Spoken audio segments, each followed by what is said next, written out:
Yo Don Pero Kulak asmalı sen berik ha? Kulak as baba. Ne mi kadiptirler bile ha? El çekin baba. El çek baba. Baharlam güz bolu terimde yara. İsime kış konu sen beni tana. İçille ulalı tulla valla alavay. Atasına el kaldıran ertesi yanar ay. Çilimlen gül çek sikimden tut sek. Dilimdeki tüseni okşadı yuvut bitch. Yüreğimdeki o de söygülen savut. Pulvalı kağız tuvalet götünü kurut. Nerede oğulle avuda halet. Kumme kovdaki diskola bolu da kafe. Galyan çek yak kafede halet. Nire gitti sega mikro atari kafe.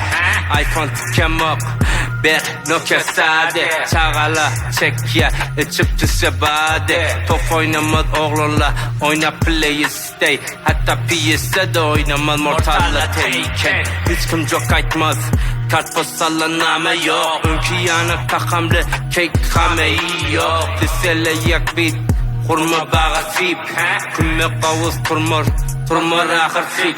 Vermeyecek bolsan barda amın dik. Nazaik geliye dünya yakin. Merisçilikle de evde yatihadır. Medarçılıkta kalmaz inni de cay. Dolar kavur farkı yok garip ay. Tabut götermediler yakınla day. İçilmez inni kurma melen çay. Kıydı oğlun götber oğlanla da pakir. Kolye her geçen gün zamana ahir. Don Pero rap aydıp ballı da şahir. Musulmanlı gülmeğin kolye da kafir. Çalmalı inni lelelen kavuz. Süt kadın okuymadı da kümme kavuz. Kıyla cecek işleri demeyecek. Adamla mas takındılı da köşek. Hiç kim almadı ayağını tede köşek. Nele inne Maserati Porsche. Bacılık etti bilirim düşman. Kullun değişme yoksa girdi kutu kuskan. Kul verdi adımçılığı yara. Ak kara kalmadı hemme de kara. Karanlık hiç kim imi yaşara. Kurbanlıkta kesmeye koyunla tana. Buna hersi yok mersi.